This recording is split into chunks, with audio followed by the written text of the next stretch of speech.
Hello friends, GK गुरु जी अड्डा के YouTube platform पे मैं शैलेश आप सभी का हार्दिक स्वागत करता हूं। प्यारे साथियों, आज हम जिस टॉपिक की चर्चा करने वाले हैं वो है आप सभी का 27 जनवरी 2023 का ऑनलाइन पेपर। जी हाँ दोस्तों, आप सभी को इस पेपर में ये पता चल जाएगा कि किस प्रकार के प्रश्न पूछे गए थे आपके एसएसटी से। सबसे पहले हम इसमें एसएसटी करेंगे आपका, उसके बाद आपका सीडीपी करेंगे और लास्ट में हिंदी करेंगे।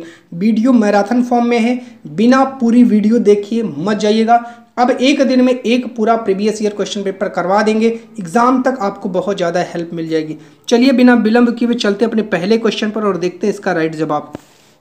जैसे जैसे लोगों ने पशुओं को पालतू बनाना आरंभ किया, पालतू पशु धीरे धीरे जंगली पशुओं से किस रूप में भिन्न होते गए?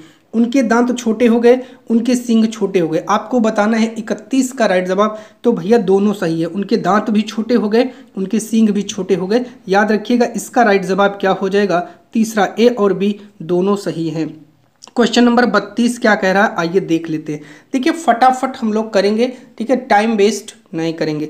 32 कह रहा है कि चंदेरी का युद्ध कब हुआ था? सभी को पता है 1528 में। ए का 3 कहाँ है? तीसरा है। आप लोग आगे मिला लीजिएगा, समय का अभाव है इसलिए पूरा एक्सप्लेनेशन नहीं करेंगे, जहां हमको आंसर मिलेगा वहीं करके आगे बढ़ेंगे।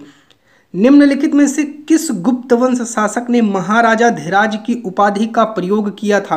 किस किस शासक ने किया था? सभी को बताना है, जिसको आता है जरूर बताइएगा। एक तो आपके समुद्रगुप्त ने किया था और चंद्रगुप्त ने। विष्णुगुप्त ने नहीं किया था, चंद्रगुप्त द्वितीय ने नहीं किया था। याद रखिएगा समुद्रगुप्त चंद्रगुप्त ने किया था, तो चौथा राइट जवाब हो जाएगा। क्वेश्चन नंबर 34 पर चलते हैं। मध्यकालीन भारत के इतिहास के संबंध में पियत्रा ट्यूरा से क्या अभिप्राय है? क्या है जल्दी से बताइए। 34 का राइट जवाब क्या हो जाएगा? तो भैया ये उत्कीर्ण संगमरमर अथवा बलुआ पत्थर पर रंगीन कठोर पत्थर को दबाकर बनाए गए सुंदर अलंकृत नमूने थे। याद रखिएगा। 35 क्या कह रहा, आइए देखते हैं। मिलान कह रहा क्षेत्रीय संस्कृतियों के संदर्भ में मिलान कीजिए और सही विकल्प का चुनाव कीजिए। तो 35 का राइट जवाब दीजिएगा जिसको आता होगा। कह रहा है महोदयपुरम कहाँ है भैया? तो केरल में है। देखिए ए का 2 कहाँ है? ए का 2 3 में मिल रहा है और 4 में मिल रहा है। चलिए दूसरे पर चलते हैं। अनंत वर्मन कहाँ है? तो ये आपका उड़ीसा में है। तो देखिए बी का चौथा, यहाँ बी का पहला, इसलिए तीसरा गलत, चौथा आपका राइट जवाब हो जाएगा। आगे आप लोग मैचिंग कर लीजिएगा। 35 के बाद 36 पर निम्नलिखित कथनों को पढ़िए और सही विकल्प का चयन कीजिए। जल्दी से जवाब दीजिएगा जिसको आता है। कह रहा है आर्यभट्ट ने लिखा कि दिन और रात पृथ्वी के अपनी धुरी पर चक्कर काटने की वजह से हैं। बिल्कुल सही है। आर्यभट्ट ने ग्रहण के बारे में वैज्ञानिक तर्क दिया, बी भी सही है। दोनों कथन सही हो जाएंगे। 37 पर चलते हैं। निम्नलिखित में से कौन सुमेलित नहीं है? जल्दी से बता दो बाबू। 37 का राइट जवाब क्या हो जाएगा? तो जो वेट्टई और कदमाई हैं ये भूमि की श्रेणियां नहीं है। याद रखिएगा ये आपका सही है, ये आपका सही है, ये सही है, तो ये गलत हो जाएगा। जो गलत है वो सही हो जाएगा। याद रखिएगा। क्वेश्चन नंबर 38 पर चलते हैं। निम्नलिखित कथनों पर विचार कीजिए और सही विकल्प का चयन कीजिए। इलाहाबाद में अशोक स्तंभ सम्राट अशोक के बारे में सूचना प्रदान करता है। गलत है। अशोक स्तंभ पर अभिलेख हरिश्चंद्र द्वारा एक काव्य के रूप में लिखे गए हैं। ये सही है। दूसरा, प्रशस्तियों में जनसाधारण एवं सामाजिक जीवन के बारे में लिखा गया है। गलत है। दूसरा राइट जवाब हो जाएगा केवल 2। क्वेश्चन नंबर 39, ए और बी को पढ़िए और सही विकल्प का चयन करिए। वीरेश लिंगम पुंतलू ने विधवा विवाह के समर्थन में मद्रास में एक प्रेसिडेंसी में एक संगठन बनाया था। बिल्कुल सही है। आर्य समाज की स्थापना करने वाले दयानंद सरस्वती ने विधवा पुनर्विवाह का समर्थन किया। दोनों कथन आपके सही हैं। ए और बी आपका राइट जवाब हो जाएगा। 39 का पहला हो जाएगा। ठीक है, चलिए 40 पर चलते हैं। विलंब नहीं करना है, थोड़ा जल्दी करना है। 40 कह रहा है 19वीं शताब्दी के भारत में सिंह सभाओं का गठन क्यों हुआ? आपको बताना है। अंग्रेज सरकार के विरुद्ध लड़ाई के लिए तो नहीं। सिख में प्रचलित अंधविश्वास से छुटकारा पाने के लिए हाँ। जाति प्रतिष्ठा और भेदभाव की प्रथाओं को समाप्त करने के लिए हाँ। सिखों में शिक्षा को प्रोत्साहन करने के लिए हाँ। तो बी सी डी दूसरा राइट जवाब हो जाएगा। क्वेश्चन नंबर 41 पर चलते हैं। भारत में प्रारंभिक 20वीं शताब्दी में धर्म के आधार पर अधिकार जमाने आधिपत्य स्थापित करने की निम्नलिखित में से कौन सा आंदोलन आलोचना करता है? इसका राइट जवाब हो जाएगा स्वाभिमान आंदोलन। याद रखिएगा। 42 पर चलते हैं। इल्बर्ट बिल के समर्थन में कौन सा कथन सही नहीं है? जो गलत है वो बताना है। इस विधेयक में प्रावधान किया गया भारतीय न्यायाधीश भी ब्रिटिश या यूरोपीय व्यक्तियों पर मुकदमे चला सकते हैं, सही है तो गलत। इस विधेयक में प्रावधान किया गया भारतीय न्यायाधीश ब्रिटिश या यूरोपीय मुकदमा नहीं चला सकते, यही हमारा राइट जवाब हो जाएगा, याद रखिएगा। चलते हैं क्वेश्चन नंबर 43 पर। 43 मैचिंग है और राइट जवाब देखते हैं क्या होगा। जिसको भी आंसर पता हो वो कमेंट बॉक्स में आ जाए फटाफट और कमेंट करने का प्रयास करें। मैं देखना चाहता हूं कितने भाई बंधु हैं जिनको फटाफट उत्तर आते हैं।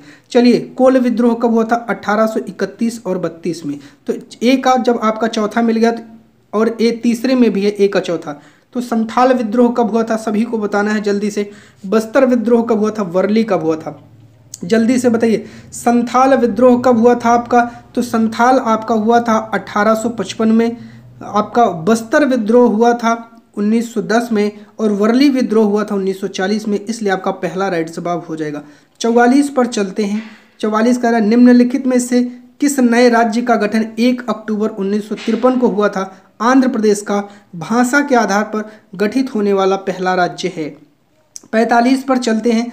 निम्न में से कौन सा मानचित्र वनस्पति के वितरण को दर्शाता है? अगर आपको वनस्पति मानचित्र को जानना है तो जल्दी से 45 का राइट जवाब दीजिए, वो है थीमेटिक मानचित्र। वनस्पति के बारे में थीमेटिक मानचित्र, ठीक है। राजनीति मानचित्र स्टेट के बारे में बताएगा आपको, ठीक है। भौतिक मानचित्र आपको पेड़ पहाड़ इन सब चीज़ों के बारे में बताता है, याद रखिएगा। चलिए आगे बात करते हैं। अगला 46 नंबर का क्वेश्चन क्या कह रहा है, आइए देखते हैं। 46 का राइट जवाब आप सभी को देना होगा।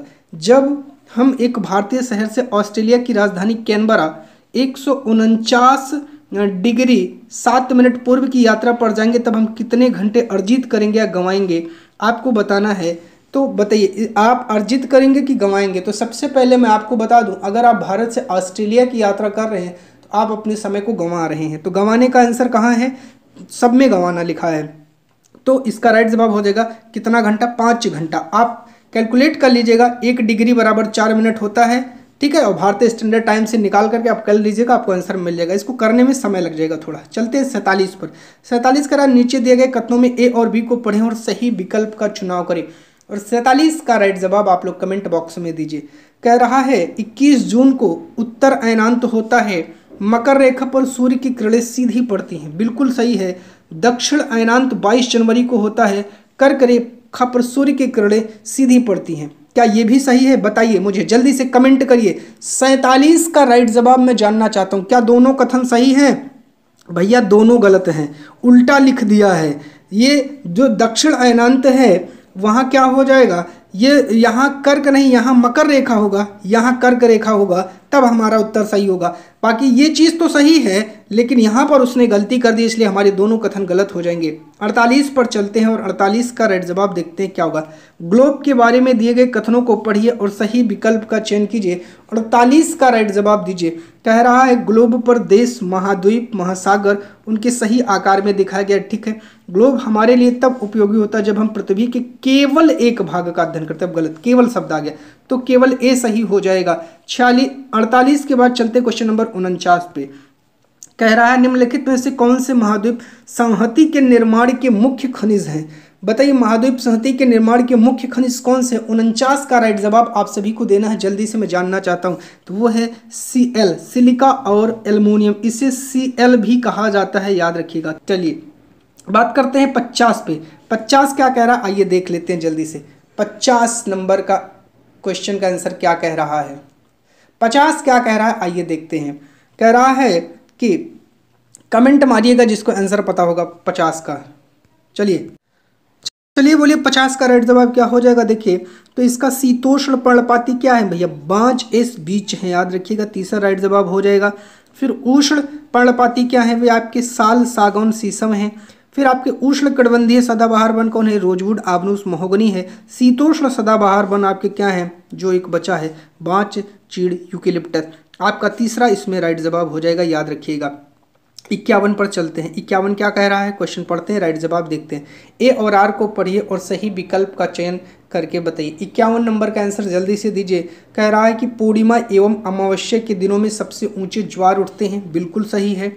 सूर्य, चंद्रमा एवं पृथ्वी एक सीध में होते हैं तो सूर्य एवं चंद्र के शक्तिशाली गुरुत्वाकर्षण बल के कारण ऊंचे ज्वार उठते हैं, बिल्कुल सही है। व्याख्या भी है, इसलिए पहला राइट जवाब हो जाएगा। 52 पर चलते हैं। निम्न में से कौन सी स्थायी पवनें नहीं हैं? जल्दी से बताइए 52 का राइट जवाब क्या हो जाएगा प्यारे मित्रों, आप लोग 52 का राइट जवाब दीजिए। तो जो मानसूनी पवनें हैं ये स्थायी पवनें नहीं हैं, याद रखिएगा। बात करते हैं क्वेश्चन नंबर 53 की। पृथ्वी की सतह से आरंभ होते हुए वायुमंडल की परतों का सही क्रम कौन सा है? जल्दी से 53 का राइट जवाब दीजिए। आप सभी लोग 53 का राइट जवाब कमेंट बॉक्स में करिए। तो सबसे पहले आपका क्षोभ मंडल आता है, यही राइट जवाब हो जाएगा, आगे आप लोग मिला लीजिएगा। बात करते हैं क्वेश्चन नंबर 54 की।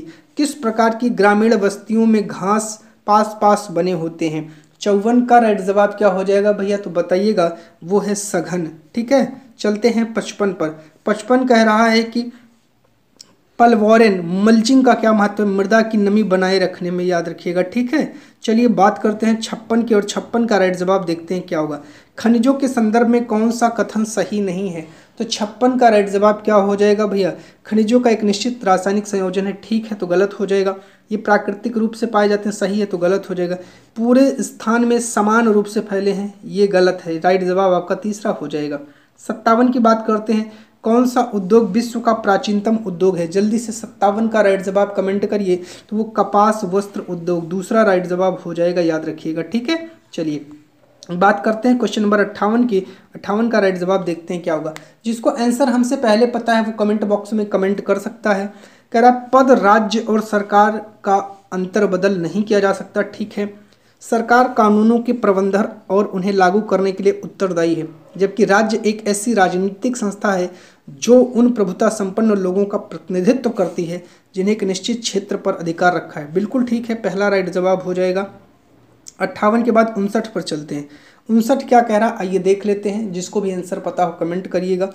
कह रहा है कि केरल और लद्दाख की भौगोलिक विशेषताएं भिन्न हैं, किंतु उनका इतिहास समान संस्कृतियों प्रभावों का साक्षी रहा है। बिल्कुल ठीक है, इतिहास तथा भूगोल अक्सर क्षेत्र विशेष के सांस्कृतिक जीवन से बने हैं। बिल्कुल ठीक है, व्याख्या भी हो रही है, इसलिए पहला राइट जवाब हो जाएगा। 60 पर चलते हैं। एक संगठन या अभिकरण है जिसके द्वारा कोई राजनीतिक इकाई अपने प्राधिकरण का प्रयोग करती है और नागरिकों के कार्यों पर नियंत्रण रखती है। तो 60 का राइट जवाब क्या हो जाएगा प्यारे मित्रों? सरकार हो जाएगा, याद रखिएगा। ठीक है, चलिए बात करते हैं क्वेश्चन नंबर 61 की। नए कृषि बिलों के खिलाफ किसानों के संघर्ष जिसे केंद्र सरकार ने 2021 में वापस ले लिया, इस संदर्भ में निम्न कथन को पढ़ें। लोकतांत्रिक सरकार संरचना में लोग विरोध प्रदर्शन कर सकते हैं और अपनी सहमति दिखाते हैं। क्या ये सही है? तो आपको 61 का राइट जवाब देना है, जल्दी से बताना। बिल्कुल सही है भैया, सरकार को अपना निर्णय बदलना पड़ा क्योंकि वह आम जनता के प्रति जिम्मेदार है। बिल्कुल ठीक है, तो आपका राइट जवाब हो जाएगा तीसरा। ठीक है, क्वेश्चन नंबर 62 पर चलते हैं और 62 का राइट जवाब देखते हैं क्या होगा। 62 कह रहा नीचे दिए गए कथन और कारण पर विचार करें। जल्दी से 62 का राइट जवाब दीजिएगा। कह रहा है कि खेतिहर मजदूरों को कम मजदूरी पर काम करना पड़ता है। ठीक है, ये मजदूर साल भर कमाई करते हैं, गलत है। ए सही, आर गलत हो जाएगा, तीसरा राइट जवाब हो जाएगा। चलते हैं क्वेश्चन नंबर 63 पर। कह रहा निम्न में से कौन सा विकल्प स्वरोजगार का एक उदाहरण है? जल्दी से 63 का राइट जवाब आप लोग दे दीजिए। जिसको 63 का राइट जवाब पता हो कमेंट करिएगा। शहर के बाजार में मछली बेचती एक महिला, याद रखिएगा, चौथा राइट जवाब हो जाएगा इसका। क्वेश्चन नंबर 64 पर चलते हैं। 64 का राइट जवाब देखते हैं क्या होगा। ए आर को पढ़ना है और सही जवाब देना है। ठीक है, 64 का क्या कह रहा है? जनमत को प्रभावित करना जो है उसके लिए जो संचार माध्यम है मसौदा तय किया जाना चाहिए। ठीक है, संचार माध्यम के व्यवसायिक घरानों से निकट संबंध है। ठीक है, तो लेकिन ये इसकी व्याख्या नहीं करता, इसलिए दूसरा राइट जवाब हो जाएगा। आपके दोनों सही हैं। बात करते हैं क्वेश्चन नंबर 65 की। निम्नलिखित स्रोतों में से कौन सा समाज में लैंगिक असमानता और भेदभाव का स्रोत हो सकता है? तो 65 का राइट जवाब क्या होगा प्यारे मित्रों? हो जाएगा महिला और पुरुषों के काम को अलग अलग भाव या महत्व देना, याद रखना। ठीक है, चलिए 66 पर चलते हैं। 66 क्या कह रहा है? जल्दी से जवाब दीजिएगा, कमेंट करिएगा। 66 का राइट जवाब कह रहा है निम्न में से संविधान की प्रस्तावना में पाए जाने वाले कौन से सिद्धांत वैमनस्य और सांप्रदायिकता को हतोत्साहित करते हैं? हतोत्साहित, तो इसका राइट जवाब क्या हो जाएगा? 66 का राइट जवाब हो जाएगा भाईचारा। ठीक है, चलिए बात करते हैं क्वेश्चन नंबर 67 की, और 67 का राइट जवाब हम लोग देखते हैं। भारत में धर्मनिरपेक्षता का सिद्धांत क्या दर्शाता है? तो आप लोगों को बताना है सभी धर्म समान प्रतिष्ठा पाते हैं। ठीक है, राज्य भारतीय नागरिकों के सांस्कृतिक एवं धार्मिक जीवन को नियंत्रित कर सकता है। ठीक है, अल्पसंख्यकों के अधिकारों की सुरक्षा। ठीक है। राज्य का अपना धर्म नहीं है, इसलिए पहला राइट जवाब हो जाएगा। क्वेश्चन नंबर 68 पर चलते हैं। 68 का राइट जवाब देखते हैं क्या होगा। किस मौलिक अधिकार के तहत किसी नागरिक को कम मेहनताने पर काम करने या बंधुआ मजदूर के तौर पर काम करने के लिए मजबूर नहीं किया जा सकता? इसका राइट जवाब हो जाएगा शोषण के विरुद्ध अधिकार। क्वेश्चन नंबर 69 पर चलते हैं और 69 का राइट जवाब देखते हैं क्या होगा। जिसको 69 का आंसर पता हो वो आप लोग कमेंट कर दीजिएगा, ठीक है। 69 का राइट जवाब क्या हो जाएगा। सामाजिक हस्तांतरण के संबंध में घेटोआइजेशन एक ऐसी परिस्थिति है जहां एक क्षेत्र या समुदाय में एक विशेष समुदाय के सदस्यों की बहुत ज़्यादा आबादी होती है। यह के कारण संभव होता है, बताना है। 69 का राइट जवाब देना है, ठीक है। विभिन्न सामाजिक, सांस्कृतिक और आर्थिक कारण से, बिल्कुल ठीक है। बेहतर नौकरी के अवसर और दाम्पत्य साथी के लिए, नहीं, गलत है। अकाट्य स्थितियों में भय या विद्वेष के कारण, ठीक है। समुदाय के रूप में अधिक सुरक्षित महसूस करना, डी, ठीक है। तीसरा राइट जवाब इसका हो जाएगा, याद रखिएगा, ठीक है। चलिए बात करते हैं 70 की और 70 का राइट जवाब देखते हैं क्या होगा। जिसको पता है 70 का राइट जवाब कमेंट जरूर करिएगा। ऐसे कारणों को पहचान कीजिए जिन्होंने आदिवासी समूह को भारत में विभिन्न क्षेत्रों में वैकल्पिक कामों के बजाय बगान मजदूरों, निर्माण कार्यों के मजदूरों, औद्योगिक मजदूरों आदि की तरह काम करने के लिए उनके अपने परंपरागत आजीविकाओं के स्रोतों से विस्थापित करने में योगदान दिया है। तो 70 का राइट जवाब क्या हो जाएगा बाबू, बताना है। एक तो वन नीतियाँ हैं, ठीक है, आर्थिक परिवर्तन है, जलवायु की स्थितियाँ नहीं होगा, राज्य द्वारा राजनीतिक जो है बल है। ए, बी, डी आपका राइट जवाब हो जाएगा दूसरा, याद रखिएगा। चलते हैं क्वेश्चन नंबर 71 पर। 71 क्या कह रहा है आपको बताना है। सामाजिक विज्ञान की पाठ्य पुस्तकों के बारे में कौन सा कथन सही है, जल्दी से 71 का राइट जवाब दे दीजिए। तो इसका राइट जवाब होगा पाठ्य पुस्तकें निर्देशात्मक प्रक्रिया नियोजन हेतु विभिन्न विचार प्रस्तुत करती हैं, ठीक है। पाठ्य पुस्तक सूचनाओं का संतुलित एवं काल क्रमबद्ध प्रदर्शन करते हैं, ठीक है। शिक्षकों को अपने शिक्षण एवं नियोजन हेतु केवल पाठ्य पुस्तकों पर निर्भर, गलत है। ए और बी तीसरा राइट जवाब हो जाएगा। क्वेश्चन नंबर 72 पर चलते हैं। 72 कह रहा समाज शास्त्र में रचनावादी दृष्टिकोण किसको प्रमुखता देता है। तो 72 का राइट जवाब क्या हो जाएगा बाबू, बाल केंद्रित शिक्षा शास्त्र और ज्ञान के निर्माण के तरीकों पर, चौथा याद रखिएगा, ठीक है। चलिए 74 के बाद चलते हैं 75 पर। कह रहा अर्थव्यवस्था में महिलाओं की भागीदारी पर चर्चा करते हुए निम्न में से किसे सम्मिलित किया जा सकता है। तो 75 का राइट जवाब आप सभी को देना है। तो 75 का राइट जवाब क्या हो जाएगा भैया, क्या हो जाएगा। एक तो विभिन्न उद्योगों में महिलाओं की भागीदारी, संगठित व असंगठित क्षेत्रों में लैंगिक भागीदारी, महिलाओं द्वारा घर पर किया जाने वाला कार्य, आपका चौथा राइट जवाब हो जाएगा, याद रखिएगा, ठीक है। चलिए 73 के बाद अब हम लोग चलते हैं जो है 73 के बाद हम लोग चलते हैं 74 पर। और 74 का राइट जवाब देखते हैं क्या होगा। चलिए, एक भूगोल की शिक्षिका कक्षा में बदलते भूमि उपयोग पर चर्चा करना चाहती है, इस उद्देश्य से निम्न में से क्या उपयुक्त रहेगा आपको बताना। जल्दी से 74 का राइट जवाब देना है, क्या होगा। तो क्या हो जाएगा, 50 साल की अवधि में 10-10 साल के अंतराल पर किए गए कस्बी की तस्वीरें दिखाना, ठीक है। 2010 में विभिन्न देशों में भूमि उपयोग पर दी गई सारणी को देखकर निष्कर्ष निकालना, क्या ये सही है, नहीं। भूमि उपयोग की विभिन्न तस्वीरें दिखाना, औद्योगिकरण कैसे भूमि उपयोग को प्रभावित करता है इस पर चर्चा करना, सी सही है। ए और सी तीसरा राइट जवाब हो जाएगा। चलते हैं 75 पर। 75 क्या कह रहा है, कह रहा है हस्तांतरण की संकल्पना को प्रस्तुत करने के लिए किस संसाधन का उपयोग किया जा सकता है। आदिवासी विस्थापन पर एक वृत्त चित्र दिखाना, याद रखिएगा। चलते हैं 76 पर। 76 क्या कह रहा है आइए देख लेते हैं जल्दी से। और 76 का राइट जवाब आप सभी लोग दे दीजिएगा। तो 76 का राइट जवाब क्या होगा, निम्न गतिविधियों में से किसके द्वारा विद्यार्थी संचार माध्यमों की एजेंडा बनाने में भूमिका का आलोचनात्मक मूल्यांकन कर पाएंगे। देखिए, संचार माध्यम के विभिन्न प्रकारों का कोलाज बनाना कोई मतलब नहीं है। अलग अलग संचार माध्यमों से विभिन्न खबरों को इकट्ठा करना, इसकी विषय वस्तु को विभिन्न श्रेणियों में बांटना, गलत है। 3-4 अलग अलग अखबारों से एक अखबार को इकट्ठा करना, 3-4 अलग अलग अखबारों से एक खबर को इकट्ठा करना, इसकी विषय वस्तु, प्रसारण का पृष्ठ तथा लेख को दिया गया स्थान आदि की तुलना करना, बाद में इन अंतरों के कारण और प्रभाव पर चर्चा करना, तीसरा राइट जवाब हो जाएगा, ठीक है। चलते हैं 77 पर। 77 क्या कह रहा है आइए देख लेते हैं। एक सामाजिक विज्ञान का शिक्षक चाहता है कि विद्यार्थी कानून बनाने में लोगों की भूमिका को समझ पाएं।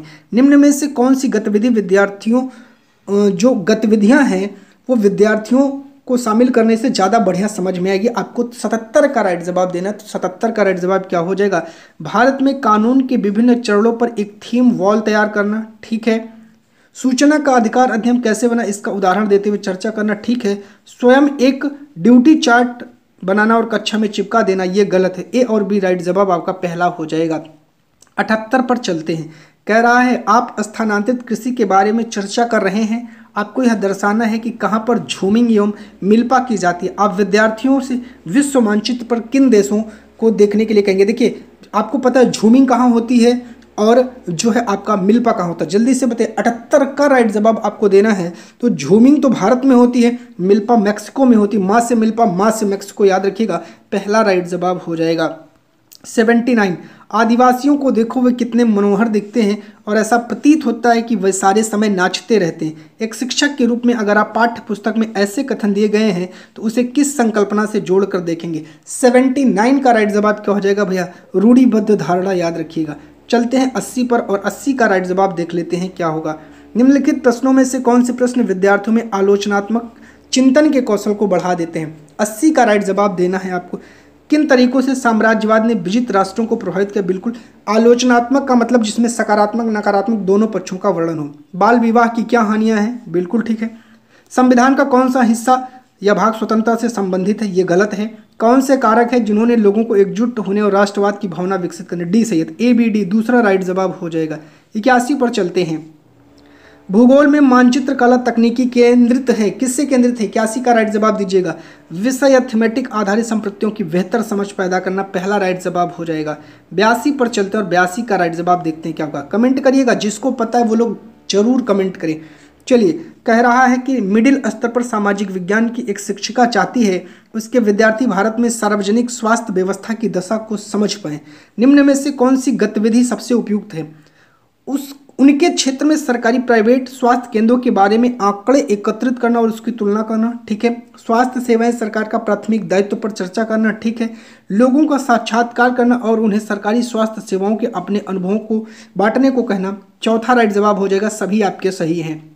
चलते हैं 83 पर। 83 का राइट जवाब देखते हैं क्या होगा। ए और आर पर विचार करें और सही विकल्प का चयन करें। चलिए बताइए 83 का राइट जवाब कह रहा है कि कुछ सामाजिक विज्ञान अपने सिद्धांतों में भौतिक और प्राकृतिक विज्ञान का अनुकरण करने का प्रयास करते हैं, ठीक है।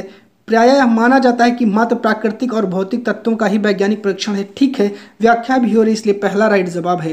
क्वेश्चन नंबर 84 पर चलते हैं। निम्नलिखित स्रोतों में से किसको प्राचीन भारतीय इतिहास के शिक्षण के साथ नहीं जोड़ा जा सकता है। 84 का राइट जवाब आपको देना है जल्दी से। तो ये हो जाएगा रूप चित्रकारी, इसका राइट जवाब हो जाएगा। चलते हैं 85 पर। 85 का राइट जवाब देखते हैं क्या होगा। जिसको पता है वो कमेंट करिएगा। चलिए आसपास के क्षेत्र की एक नदी सामाजिक विज्ञान की एक परियोजना संपर्क करते हुए निम्नलिखित में से क्या विद्यार्थियों द्वारा संग्रहित किया जा सकता है। 85 का राइट जवाब देना है, फटाफट दीजिएगा। तो एक तो नदी पर लिखी पुस्तक, कविताएं और गाने, किसानों से साक्षात्कार, पाठ्य पुस्तक से संक्षेपण नहीं, नदी से संदर्भित एक चलचित्र दिखाना नहीं, इज आपका पहला राइट जवाब हो जाएगा। चलिए 86 पर चलते हैं। 86 क्या कह रहा है आइए देखते हैं। निम्नलिखित में से कौन सी गतिविधियां वन एवं घास के मैदान की समझ को आंकने के लिए विद्यार्थियों को दी जा सकती है। जल्दी से 86 का राइट जवाब आप सभी को देना है। तो क्या हो जाएगा मेरे भैया, चित्रों के साथ सूचनात्मक लेख बनाना, बिल्कुल ठीक है। ऐसे क्षेत्रों को मानचित्र पर पता लगाना, बिल्कुल ठीक है। कॉपी में मुख्य बिंदुओं को लिखना, यह गलत है। ए और बी आपका राइट जवाब हो जाएगा। 87 पर चलते हैं। 87 का निम्नलिखित में से कौन से प्रश्न संज्ञानात्मक प्रक्रिया के समझ पहलू का आकलन करते हैं। और 87 का राइट जवाब आप सभी को दे देना है फटाक से। एक तो कह रहा विभिन्न देशों के बीच न्यायसंगत व्यवहार को प्रोत्साहित करने के लिए क्या किया जा सकता है, बिल्कुल ठीक है। हरित क्रांति ने भारत को अनाज के मामले में आत्मनिर्भर बना दिया, समझाइए। प्रथम विश्व युद्ध के क्या प्रभाव, ठीक है। बंदोबस्त, रटा रटा आंसर है, गलत। ए बी डी आपका राइट जवाब चौथा हो जाएगा। 88 पर चलते हैं और 88 का राइट जवाब देखने का प्रयास करेंगे क्या होगा। तो चलिए किन किन तरीकों से अस्थायी एवं नियमित नौकरी अनियमित नौकरी से भिन्न है, चर्चा कीजिए। या प्रश्न विद्यार्थियों की करने की योग्यता को संबोधित करने का प्रयास है, समानता एवं अंतर, पहला राइट जवाब हो जाएगा। 89 पर चलते हैं। 89 क्या कह रहा है, खुली किताब परीक्षा द्वारा अधिगमकर्ता के निम्नलिखित में से किस कौशल का मूल्यांकन किया जा सकता है। 89 का राइट जवाब हो जाएगा मेरे भैया, किसी मुद्दे पर विश्लेषण और मनन चिंतन करने की क्षमता का दूसरा। 90 पर चलते हैं। 90 क्या कह रहा है आइए देख लेते हैं। निम्नलिखित में से किन मूल्यांकन में छात्र भागीदारी करते हैं, जल्दी से आपको जवाब देना है। 90 का राइट जवाब हो जाएगा भैया, एक तो समवयस्क, दूसरा समूह, उसके बाद आपका स्वयं। प्रमाणीकरण नहीं होगा, ए बी डी आपका जो है दूसरा राइट जवाब हो जाएगा 90 का दूसरा। प्यारे साथियों, देखिए हमने थोड़ा सा तीव्र गति के साथ इस मैराथन को शुरू किया है। भैया देखिए समय बहुत कम है और अभी कम से कम 30 से 40 प्रैक्टिस सेट ये प्रीवियस ईयर के करवाने हैं। इस समय को देखते हुए मैं तीव्र गति से करा रहा हूं, इसके लिए आप लोग क्षमा करिएगा। अब इसके बाद जिस पोर्शन पर हम चलने वाले हैं वो है हमारा बाल मनोविज्ञान, उसको हम लोग करेंगे। तो आइए जल्दी से चलते हैं अपने बाल मनोविज्ञान पर। चलिए चलते हैं बाल मनोविज्ञान के पहले क्वेश्चन पर। बच्चों का विकास निम्नलिखित में से कौन से सिद्धांत का अनुसरण करता है? देखिए हम डायरेक्ट वे में आंसर बताएंगे, थोड़ा तीव्र गति से बताएंगे। आप लोग प्लीज वीडियो को देखिएगा, समझिएगा, पढ़िएगा, ठीक है। एक रूपता, एक आयामी, रैखिकता, व्यक्तिगत विभिन्नताएं, चौथा राइट जवाब हो जाएगा। क्वेश्चन नंबर 2 क्या कह रहा है आइए देखते हैं। कह रहा है कि एक बच्चे के शारीरिक विकास की दिशा पूरी तरह से उसके जन्म के समय निश्चित हो जाती है। क्या ये सही है, गलत है? भैया केवल आनुवांशिकता, केवल शब्द आ गया, वैसे ही गलत है। चौथा राइट जवाब हो जाएगा, दोनों आपके गलत हो जाएंगे। बात करते हैं क्वेश्चन नंबर 3 की। मध्य बाल्यावस्था के दौरान जो कि सामाजिकरण का प्राथमिक कारक है, एक महत्वपूर्ण भूमिका निभाना जरूरी रखता है, लेकिन जो सामाजिकरण के द्वितीय कारक हैं वो भी क्या है, महत्वपूर्ण भूमिका निभाते हैं। तीसरे का राइट जवाब क्या हो जाएगा भैया? परिवार, साथी और मीडिया, याद रखिएगा। चलते हैं चौथे पर। डॉक्टर पियाजे के अनुसार या जीन पियाजे के अनुसार बच्चे किस स्तर पर अमूर्त तर्क करने की क्षमता विकसित कर लेते हैं? अमूर्त संक्रियात्मक अवस्था इसका राइट जवाब हो जाएगा, इसमें बहुत पढ़ना ही नहीं, ठीक है। चलिए चलते हैं पांचवें पर। पांचवें का राइट जवाब क्या होगा? पियाजे के सिद्धांत में दूसरों के अनुभवों व सांसारिक दृष्टिकोण को अपनी दृष्टि से देखने की प्रवृत्तियां क्या कहलाती हैं? आत्मकेंद्रीयता कहलाती हैं। बात करते हैं छठवें की। कह रहा है कोहल वर्ग के नैतिक विकास के अनुसार किस स्तर पर नैतिक समझ, सजा, इनाम व प्राधिकारियों की शक्ति आधारित होती है? तो पूर्व पारंपरिक स्तर पर, याद रखिएगा, ठीक है। अगला क्वेश्चन है 7वां। संज्ञानात्मक विकास में भाषा जैसे सांस्कृतिक साधनों के महत्व को डैश ने अपने डैश सिद्धांत में प्रस्तावित किया है। तो 7वीं का राइट जवाब क्या हो जाएगा? जल्दी से कमेंट करिएगा। लेव वाइगोत्स्की का सामाजिक सांस्कृतिक सिद्धांत। सामाजिक और सांस्कृतिक शब्द वाइगोत्स्की का है, ट्रिक याद कर लीजिएगा। 8वां कह रहा है लेव वाइगोत्स्की ने प्रस्तावित किया है बच्चे का, कौन सा इसका राइट जवाब होगा? बताइए। पुनरावृत्ति और स्मरण की प्रक्रियाओं के माध्यम से निष्क्रिय रूप से सीखते हैं, गलत है। संज्ञानात्मक विकास के 8 चरण नहीं दिया है। वो बच्चे के विकास में बहुत सारी संभावनाएं हैं जिनमें वे चीजें शामिल हैं जो एक दूसरे के समर्थन करने में सक्षम है। तीसरा राइट जवाब हो जाएगा। चलिए 9वें पर चलते हैं। एक प्रगतिशील कक्षा में जो शिक्षिका है उसका क्या काम है? जल्दी से बताइए। 9वें का राइट जवाब दीजिए आप लोग। बच्चों की रुचि के अनुरूप करके सीखने की पद्धति का पालन करते, बिल्कुल राइट जवाब हो जाएगा। 10वें पर चलते हैं। कह रहा है खुद को समझने व अपने विचार, संवेग, भावनाओं, अभिप्रेरणा को पहचानने के कौशल किस प्रकार की बुद्धि में शामिल है? जल्दी से 10 का राइट जवाब दीजिए भैया। 10 का अंतः व्यक्तिक बुद्धि, याद रखिएगा। 11 पर चलते हैं। क्वेश्चन नंबर 11 की बात करते हैं। लेव वाइगोत्स्की के अनुसार भाषा व संज्ञानात्मक विकास का आपस में कोई संबंध नहीं, गलत है। भाषा व संज्ञानात्मक प्रक्रियाओं का विकास एक दूसरे से स्वतंत्र है, गलत है। भाषा उन साझे अनुभवों को सुसाधित करती है जो संज्ञानात्मक प्रक्रियाओं के लिए आवश्यक है। तीसरा राइट जवाब हो जाएगा। चलते हैं 12 पर। 12 का राइट जवाब देखते हैं क्या होगा। जिसको पता है वो लोग ऑप्शन में कमेंट जरूर नीचे करिएगा, कमेंट बॉक्स में, ठीक है। 12 का राइट जवाब क्या हो जाएगा? विद्यार्थी कह रहा है अधिगम के आकलन करने में निम्नलिखित में क्या शामिल है, आपको बताना है। तो 12 का राइट जवाब क्या हो जाएगा? जल्दी से जिसको आता है वो लोग कमेंट कर दीजिएगा। कह रहा है विद्यार्थियों को समान क्षमता वाले समूह में वर्गीकृत करना, नामीकरण करना नहीं। विद्यार्थियों के चिंतन प्रक्रियाओं को समझना, ठीक है। बच्चे के सीखने की तैयारी का स्तर पता लगाना, ठीक है। दूसरा और तीसरा राइट जवाब हो जाएगा। चलते हैं 13 पर। यह कथन कि लड़के बुद्धिमान होते हैं, लड़कियां आज्ञाकारी होती हैं, किसका उदाहरण है? जेंडर रूढ़िबद्ध धारणा का। दूसरा राइट जवाब हो जाएगा, याद रखिएगा। चलिए बात करते हैं अगला क्वेश्चन 14। आकलन किस प्रकार होना चाहिए? तो जल्दी से बताइए आकलन आपका कैसा होना चाहिए? 14 का राइट जवाब क्या हो जाएगा मेरे भैया? हो जाएगा व्यापक होना चाहिए, याद रखिएगा। 15 पर चलते हैं। बच्चों का मूल्यांकन क्यों किया जाना चाहिए? 15 का राइट जवाब क्या हो जाएगा? तो सीखने सिखाने की प्रक्रिया में सुधार करने के लिए करना है, ठीक है। चलिए 16 पर चलते हैं। समावेशी शिक्षा किस पर बल देती है? जल्दी से बताइए। प्रत्येक छात्र की क्षमता बढ़ाने पर, सीखने की कमियों के रूप में देखने पर।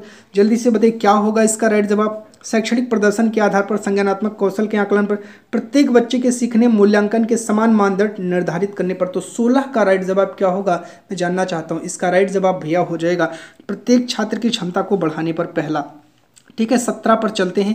17 क्या कह रहा है आइए देख लेते हैं। 17 का राइट जवाब जिसको पता है वो लोग दे दीजिएगा। जब शिक्षक मानते हैं कि वंचित पृष्ठभूमि से आने वाले बच्चों में सीखने की क्षमता है और उन्हें कक्षा में अपनेपन का एहसास कराते हैं तो उनके प्रदर्शन में सुधार की संभावना है। बिल्कुल सही है। बच्चों और उनकी क्षमताओं के बारे में शिक्षकों का विश्वास बच्चों को प्रभावित करता है। बिल्कुल सही है, व्याख्या है, इसलिए पहला राइट जवाब हो जाएगा।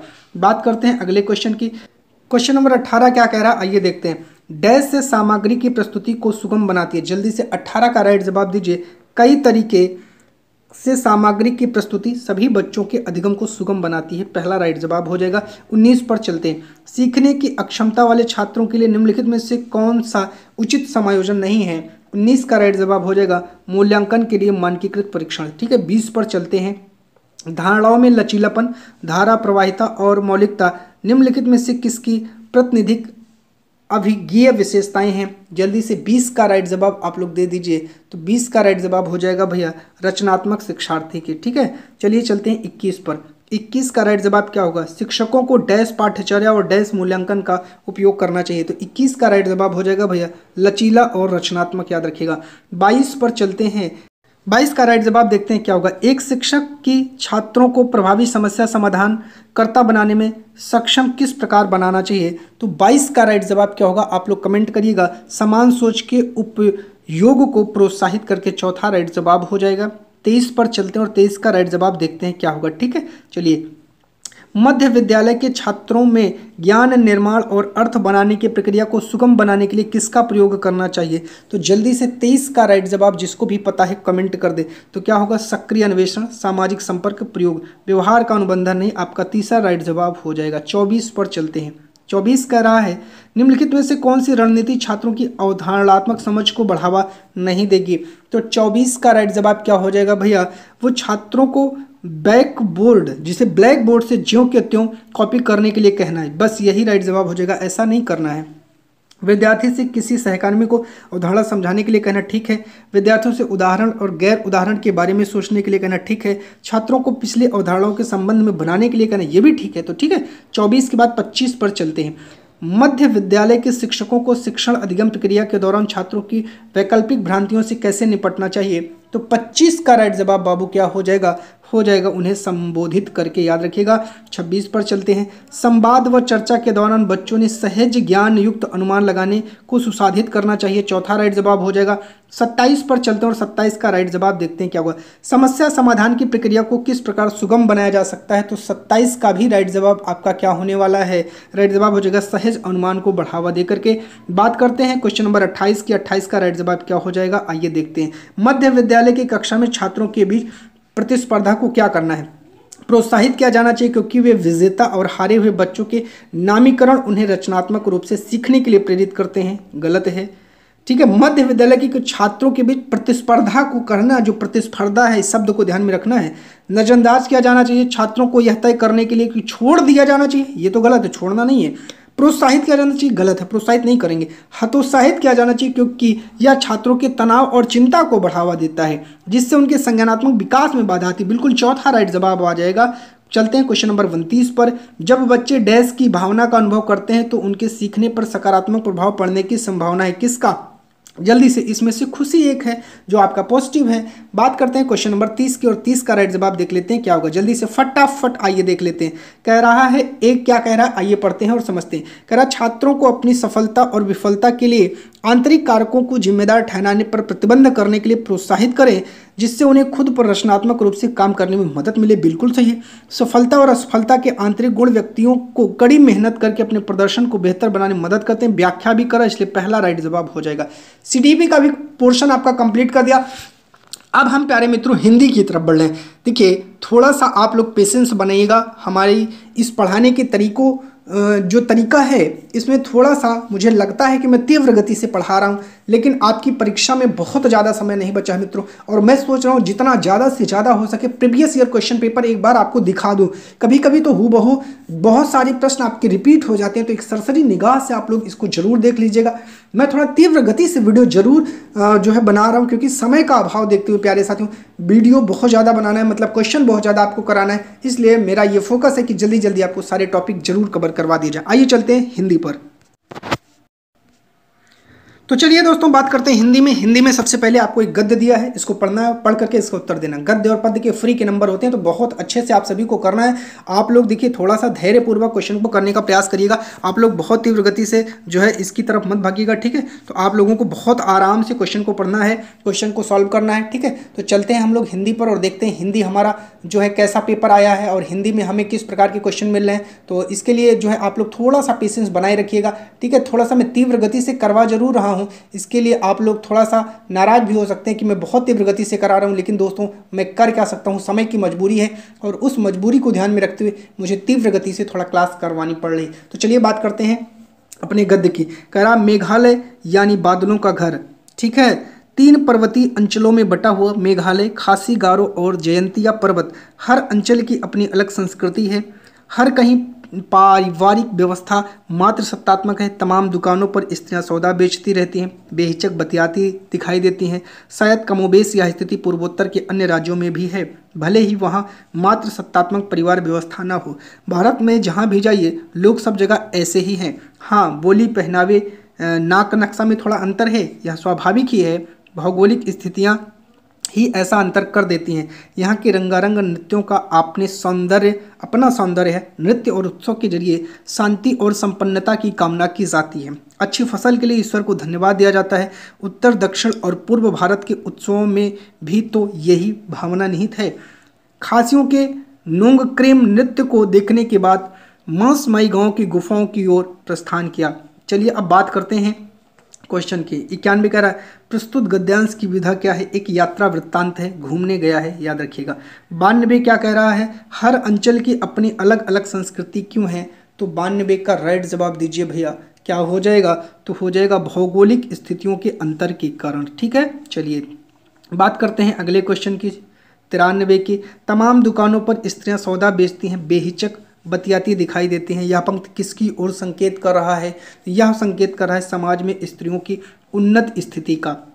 94 पर चलते हैं और 94 का राइट जवाब मात्र सत्तात्मक परिवार व्यवस्था से क्या तात्पर्य है। जल्दी से इसका राइट जवाब दीजिए। तो ये भूमि, धन, संपत्तियां माँ से बेटी को मिलती हैं, दूसरा राइट जवाब हो जाएगा। दूसरा इसमें होगा, ठीक है। चलिए मैं फिर से लगा देता हूँ, दूसरा राइट जवाब हो जाएगा। चलिए बात करते हैं 95 पर। 95 क्या करा, नृत्य और उत्सव के जरिए किसकी कामना की जाती है। जल्दी से 95 का राइट जवाब क्या हो जाएगा, शांति और संपन्नता की, ठीक है। चलिए 96 पूरे भारत में उत्सवों से जुड़ी कौन सी बात एक समान लगी। जल्दी से बताइए आप लोग, जल्दी से इसका आंसर दीजिए, ठीक है। चलिए क्वेश्चन नंबर 96 का आंसर दीजिए फटाफट। क्या हो जाएगा, तो हो जाएगा अच्छी फसल के लिए ईश्वर को धन्यवाद देना। बात करते हैं अगले, मेघालय का संधि विक्षेप क्या होगा। फटाक से 97 का आंसर दीजिए, क्या होगा जल्दी से, तो क्या होगा मेघ धन आलय, याद रखिएगा। बात करते हैं अगले की 98 की, कौन सा शब्द पर्वत का पर्यायवाची है। तो इसमें गिरी शब्द किसका है, पर्वत का है, दूसरा राइट जवाब हो जाएगा, ठीक है। जल्दी से आप लोग को जवाब देना है। चलते हैं 99 पर।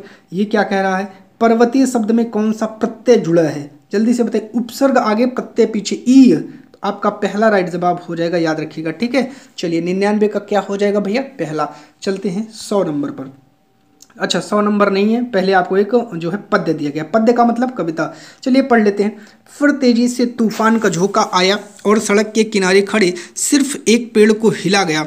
शेष पेड़ गुमसुम देखते रहे, उनमें कोई हरकत नहीं हुई।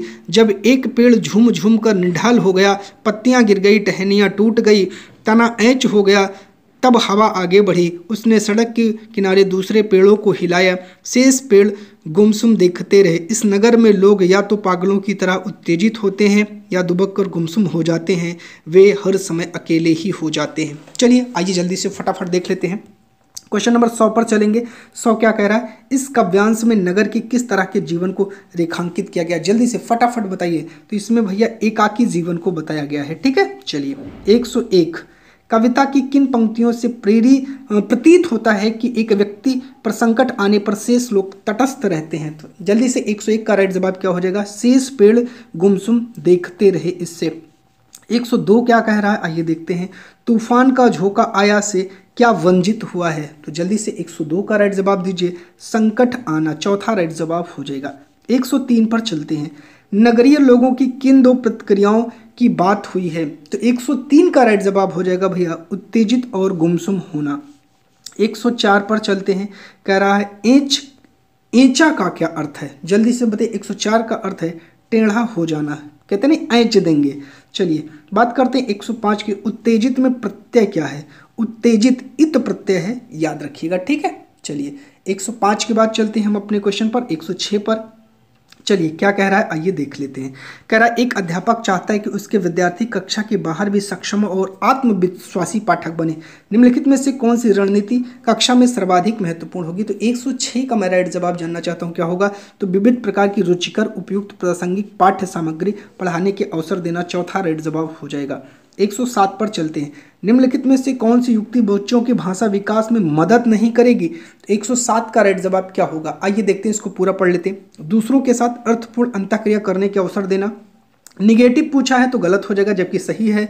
ऐसा सौहार्द परिवेश देना कि बच्चों की भाषा में रुचिकर को बनाए, ठीक है तो गलत हो जाएगा। अभिभावक और अध्यापकों की ओर से अधिकाधिक सहयोग, ड्रिल और पुनरावृत्ति, ये गलत है, यही सही हो जाएगा। 108 पर चलते हैं। कह रहा है भाषा की कक्षा में गतिविधि और कार्य संचालित करने के लिए समूह के आकार और गठन पर सावधानी पूर्वक विचार करना चाहिए, क्योंकि 108 का राइट जवाब क्या होगा, जल्दी से जवाब दीजिएगा। केवल अच्छे, गलत हो जाएगा। कुछ चयनित बच्चे उन बच्चों के साथ प्रभावशाली तरीके से काम कर सकते हैं जो उन्हें सक्रिय भागीदारी के लिए प्रोत्साहित करें, ठीक है। भाषा विकास में समूह आयामों की कोई भूमिका नहीं, गलत है। अगला भी आपका गलत है, दूसरा राइट जवाब हो जाएगा। 109 पर चलते हैं। अध्यापक अपने शिक्षार्थियों को अपने लेखन को अंतिम स्वरूप देने से पहले योजना बनाने और प्रारूपण के चरणों से परिचित कराना चाहती है। अध्यापक किसका अनुसरण कर रही है, जल्दी से। 109 का राइट जवाब क्या हो जाएगा भैया, तो लेखन का प्रक्रिया उपागम, याद रखिएगा। 110 पर चलते हैं। निम्नलिखित में से कौन सी भाषा अधिगम के लिए प्रमाणिक सामग्री नहीं है। तो इसमें 110 का राइट जवाब हो जाएगा भैया पाठ्य पुस्तकें, ठीक है। चलिए 111 क्या कह रहा है आइए देख लेते हैं। अध्यापक ने अपने शिक्षार्थियों को किसी अनुच्छेद की बहुत ही आकर्षक शुरुआत लिखने के लिए कहा, जिससे कि पाठकों का ध्यान आकर्षित किया जा सके। यहाँ लेखन का क्या उद्देश्य है, तो 111 का राइट जवाब हो जाएगा बाबू, रचनात्मक रूप से लिखने का प्रयास करना। 112 क्या कह रहा है, किसी एक बच्चे के अनुच्छेद को देखकर अध्यापक ने एक श्रेष्ठ कार्य बच्चों को इस तरह से दी गई जो है प्रतिपुष्टि। तो 112 का राइट जवाब क्या हो जाएगा बाबू, प्रक्रिया के स्थान पर उत्पाद पर केंद्रित, दूसरा राइट जवाब हो जाएगा। चलते हैं 113 पर। भाषा के प्रभावशाली आकलन में क्या शामिल है, तो 113 का राइट जवाब क्या हो जाएगा, आकलन के विभिन्न प्रकार के तरीकों का प्रयोग, चौथा राइट जवाब हो जाएगा। 114 क्या कह रहा है, वह चरण जिसमें बच्चे आत्मनिर्भर होकर पढ़ते हैं और अध्यापक बच्चों के व्यक्तिगत पठन को सुन सकता है या समूह के पठन को मॉनिटरिंग करता है। जो बच्चे अटक जाते हैं उन्हें संकेत देकर, यह चरण है, किसका चरण है, जल्दी से बताइए। 114 का राइट जवाब क्या हो जाएगा, पठन के दौरान का चरण है। 115 क्या कह रहा है, प्रथम भाषा में बच्चों के पठन व लेखन के अनुभव कैसे हैं, जल्दी से। 115 का राइट जवाब, बच्चों को द्वितीय भाषा में पठन व सीखने में मदद करते हैं, पठन लेखन सीखने में मदद करते हैं। 116 किसी पाठ्य सामग्री से सूचना लेना और शाब्दिक स्तर से कहीं आगे जाकर उनकी व्याख्या करना क्या कहलाएगा। 116 का राइट जवाब क्या हो जाएगा, निष्कर्ष निकालना। चलिए बात करते हैं अगले की। 117 क्या कह रहा है आइए देख लेते हैं फटाफट, जिसको पता है वो लोग कमेंट करिएगा। जब किसी पाठ्य सामग्री में विचारों का तार्किक क्रम और व्यवस्थित संयोजन होता है तो यह एक तार्किक संबद्धता है, ठीक है। 118 भाषा की पाठ्य पुस्तक में नया अध्याय पढ़ाना शुरू करने से पहले अध्यापक को किस पर ध्यान देना चाहिए, जल्दी से। 118 का राइट जवाब क्या हो जाएगा, अध्याय की थीम को उनके पहले से अर्जित अनुभवों से जोड़ देना चाहिए। 119 क्या कह रहा है, एक अध्यापक विद्यार्थियों को उपयुक्त मदद देता है जिससे कि वे जितना स्वयं सीख सकते हैं उससे अधिक सीख ले। अध्यापक क्या कर रहा है, 119 का राइट जवाब आपको देना है, क्या हो जाएगा, इसका राइट जवाब हो जाएगा मदद दे रहा है, हेल्प दे रहा है। 120 पर चल रहे हैं, आज का लास्ट क्वेश्चन है सेशन का। व्याकरण कैसे पढ़ाई जानी चाहिए, जल्दी से इसका राइट जवाब दीजिए। व्याकरण कैसी पढ़ाई जानी चाहिए, संदर्भ में पढ़ाई जानी चाहिए, ठीक है। चलिए बात करते हैं प्यारे साथियों आज के इस टॉपिक की। देखिए हमने बहुत तीव्र गति से इस वीडियो को करवाया है, बहुत डिटेल में एक्सप्लेन नहीं किया है भैया, समय को देखते हुए, समय का बहुत अभाव है। तीव्र गति से वीडियो करवाने के पीछे समय ही एक कारण है, तो इसलिए हमने इस वीडियो को तीव्र गति से करवाया है। प्यारे साथियों आप लोग चैनल पर नए हैं तो सब्सक्राइब करिएगा, वीडियो को लाइक और शेयर करिएगा। हम डेली आपके लिए एक मैराथन वीडियो जरूर लाएंगे जिसमें एक पूरा पेपर हम आपके लिए कवर करेंगे। चैनल पर नए हैं तो सब्सक्राइब करिएगा, वीडियो को लाइक और दोस्तों तक जरूर शेयर करिएगा। बहुत बहुत धन्यवाद।